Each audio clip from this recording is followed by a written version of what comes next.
All right, welcome back.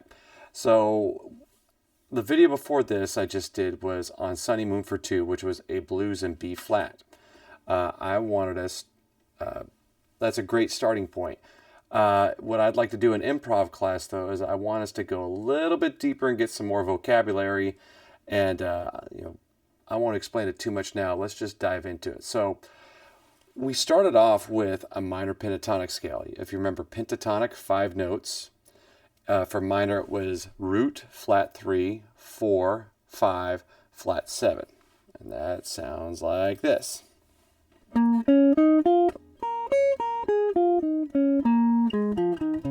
Right? So that's cool. That's a great starting point. So, but being the musicians that we are, we want to keep growing and expanding. So the next step, I think, for us is to get into arpeggios. Some people might say like, hey, let's learn the mode. And, with the blues, you would learn the Mixolydian mode, which is, I might do that in a later video, but I actually kind of like the idea of starting with arpeggios, because if you think about it, arpeggios are going to be 4 of the 7 notes you're going to need in the scale. So, and they're also kind of like I like to think of them as the bones of the mode. So let me jump over here and kind of tell you what I'm talking about. All right, can't talk today. Show you what I'm talking about. So let's start with a Mixolydian mode. So if you remember, Mixolydian mode is very similar to, can't write today, can't write and talk at the same time. All right, so this would be a major scale, right? You remember like, okay, half step between 7 and 8, 3, 4, that's kind of my shorthand. Well, all right, if we want to go, so we'll call that major. If we wanted to go Mixolydian, I would do the same thing. Let's try this. Try this again.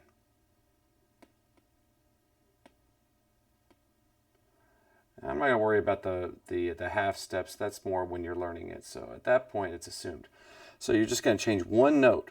So in this case, if we're in the key of B flat, that's going to be B flat, C, D, E flat, F, G. It would normally, a major scale would be A, but since it's a flat 7, we're going to have A flat. All right. A dominant 7th chord, so let's say like, B flat 7, is going to be 1, 3, 5, flat 7. All right. There's 3 chords that make up a very basic blues. So that would be B flat 7, E flat 7, and F 7.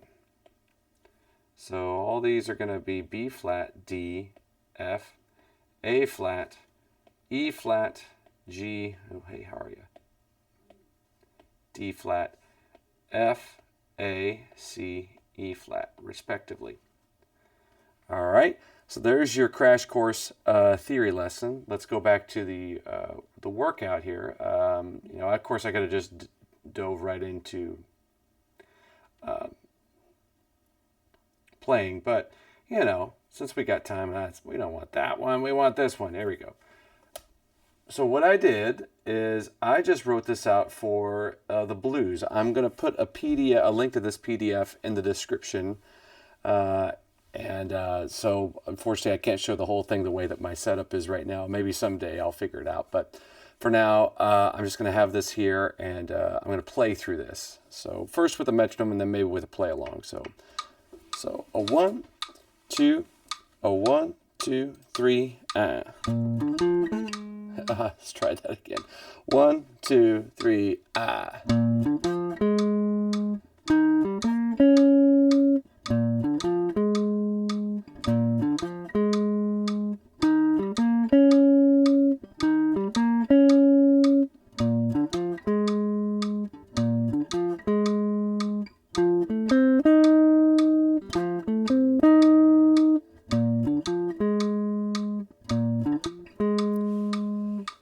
You might notice here that when we first learned the blues, we just had 4 bars of B flat, and I would say that's kind of like the standard blues.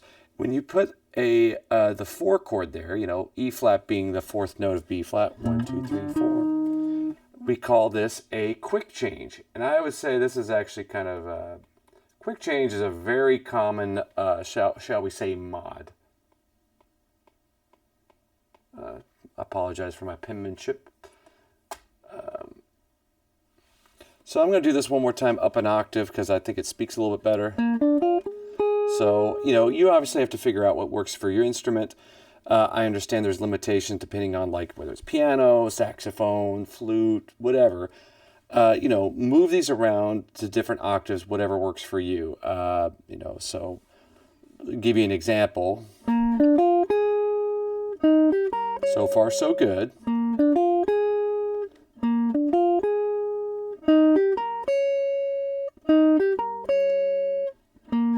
Now here comes a little wrinkle here. Let's say if I wanted to play, I'd have to kind of jump to a different part of the neck. Now there's nothing wrong with that, but a lot of times when I'm teaching beginner jazz guitar, I try to kind of focus on staying in one part of the neck. So for me personally, on my instrument, rather than play the lick up here for the 5 chord, I'm going to go down to here. And depending on whatever the range of your instrument is, take these things up or down an octave, make it work, right? Okay. So one more time. 1, 2, 3, ah.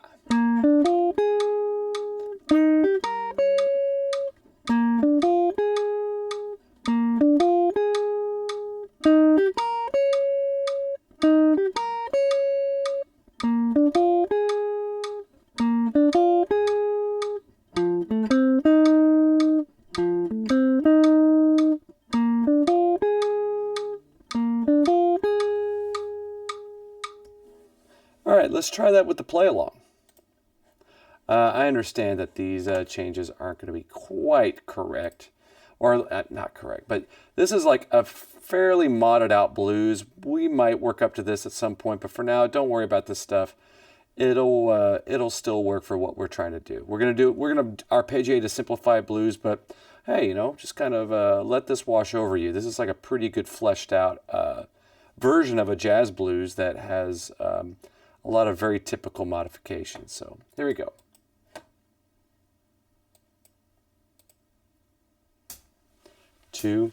A 1, 2, 3, 4.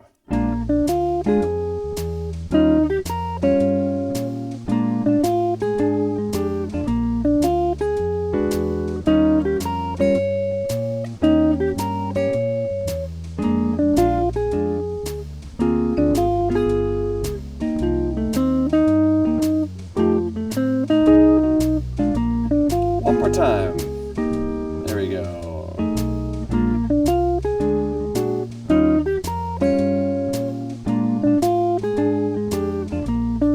I'm going to switch over here. You keep playing.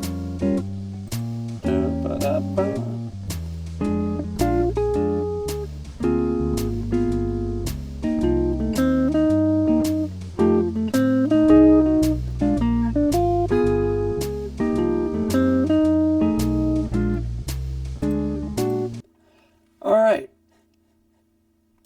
So not bad. That's a good place to start. It's a good way to kind of start building these arpeggios. So then obviously the next question is, let's say you get this together. That's step 1.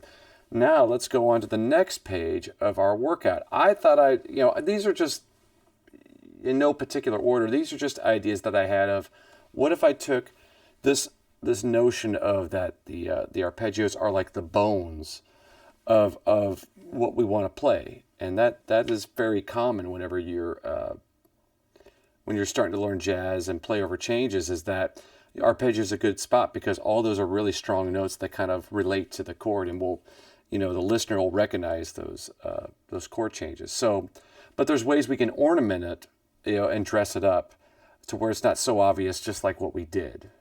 So here's a couple ideas. So here's number 1. 1, 2, 3, 4. Let me switch the camera angle here.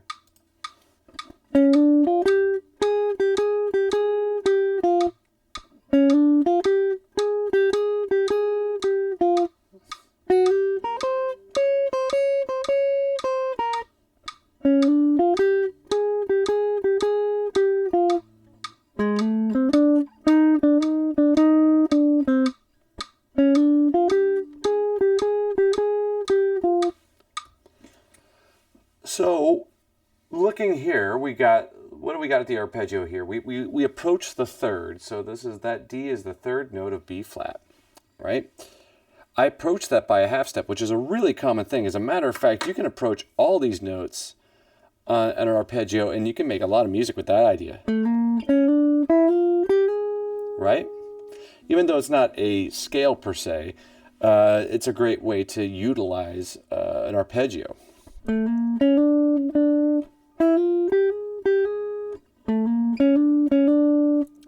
Again, I'm just taking the notes of a B flat 7 arpeggio, and I'm approaching each note by a half step. Okay, so those notes, the half step notes are here, and then this guy. Same deal here. And then what I did is I sequenced this idea through the different changes. Now, I didn't write this out because it was just going to take up a lot of paper. And I think it's good for you to work this out on your own. So that's something to think about. I'm going to play through it one more time, just now that you know what's going on. And then I'm going to go through, I've got like 5 other ideas that I had that I'm going to sequence through. And then that, if you want, you can try to work it out on your own or not. I mean, maybe this is not your thing, but I want to at least offer it. So here we go. 1, 2, 3, 4.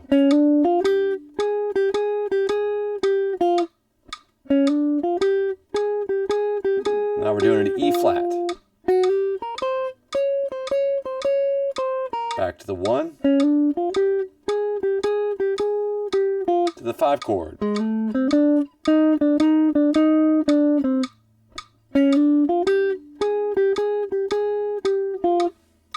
All right. Now this one is just the notes of the arpeggio. I do approach the third with that little grace note there. That's just, me approaching it by a half step. I kind of slide into it.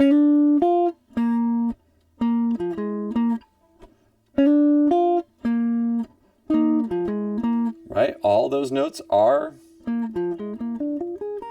notes of the B flat 7 arpeggio. So I'm going to sequence that all the way through. You know what? Let me try playing along with the play along here. See how this sounds. 1, 2, 3. Now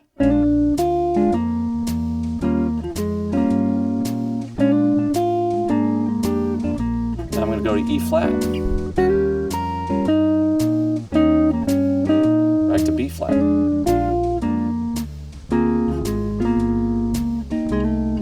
F7, back to B flat 7. One more time.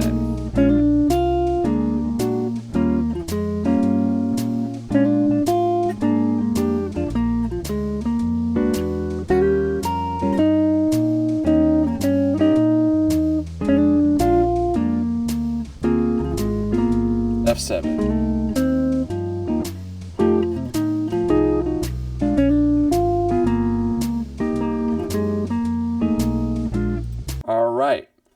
Let's go to idea number 3. All right, now this is a little, so kind of like the first lick, I am approaching the third by a half step. Because if you take the D and the F, that's just the third and the fifth of the arpeggio. Third note, 1, 2, 3, and then 1, 2, 3, 4, 5 in the key B flat. And it goes up to the root, flat 7, flat 7, 6, 5, 6. Kind of start hearing that sound because that's a cool sound. You can do a lot of music with that. So, all right, I'm going to jump back into the play along here. Here we go, 3 and.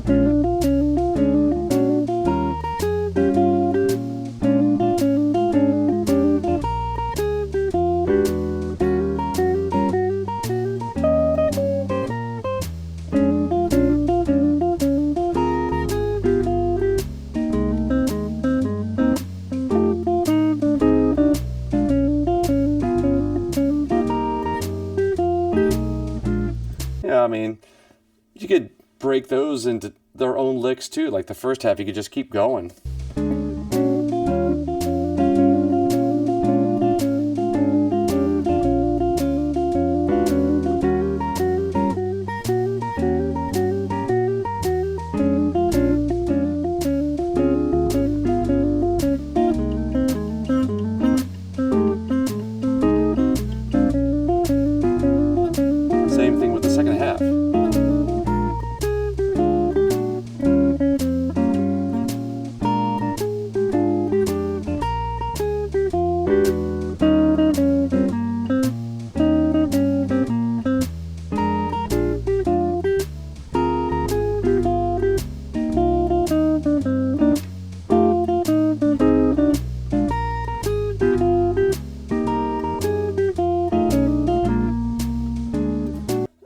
the eventual goal. I mean, it's like I'm trying to present these ideas, but the idea is the more you play them, they kind of get into your playing, and they will, you know, if you just spend the time and don't worry so much about them showing up. I mean, I know it's totally natural. Like when you learn like a new lick or something, you come up with an idea that you like, that you want to kind of crowbar it into whatever. But there's a lot to be said for like, if you just trust the process, just play this stuff, and then you'll be surprised that, you know, maybe a week or two from now, it'll just start popping out naturally, and your brain will start kind of taking stuff apart. Oh, take a little idea from here, take a little idea from here. And that's how we build language, right? Just like we learn words, we might, you know, when we start off, we learn like a couple phrases, but over time, then we start learning how to break those phrases up, take words from over here, and, you know, music is no different. So, okay, let's go. All right, so here's a fun one. I'm going to do it two ways on this. You could actually do this lick and just stay on the root, and it'll work. This is kind of like, it makes me think of like those 50s saxophone players for like the honky tonk stuff and like old rock and roll. So I'll start it that way, and then the second time around, I'm going to change the root note to match the chord, like we've been doing. So here we go. Let's see. 1, 2, 3, 4. Let's try this again so you can actually see my guitar playing here. You know, still getting this together. I'm learning how to make videos. You're learning how to play over the blues. We're learning together. 1, 2, 3, 4.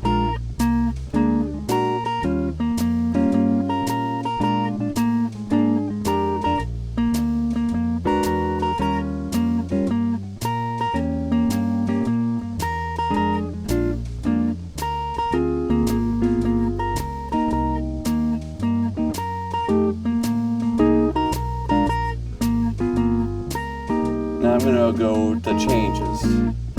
Hey.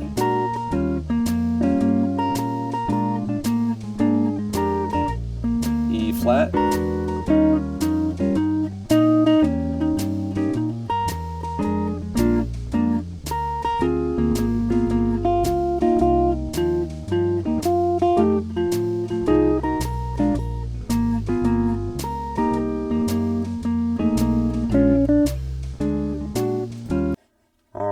Let's keep it going. I think you get the idea now. I'm just going to start playing the licks.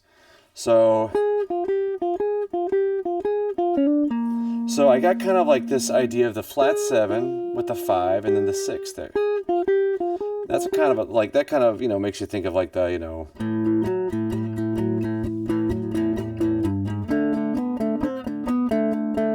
that's a cool thing on guitar. You hear pianists do that as well. So we can do this melodically. So I'm just going to take this one through the different licks. Here we go. Different chords, I should say. And it just goes down the arpeggio. 1, 2, 3, 4.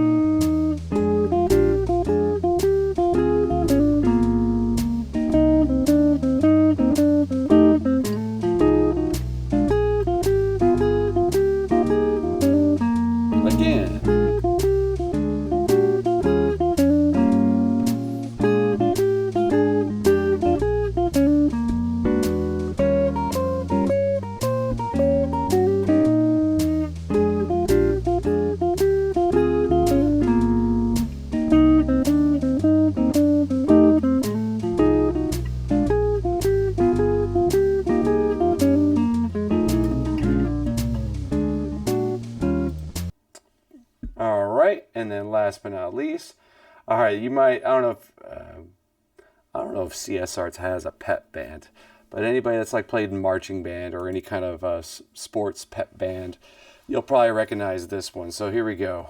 Let's check this one out.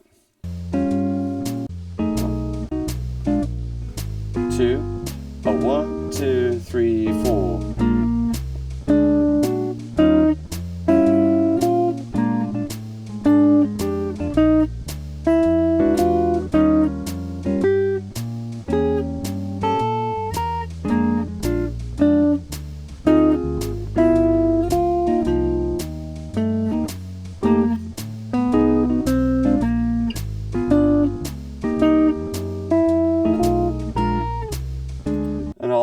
is just a chromatic line between, well, you go to the root to the third, so it starts off like an arpeggio, and you are eventually going to end up on the fifth, but we put the two chromatic notes in between them.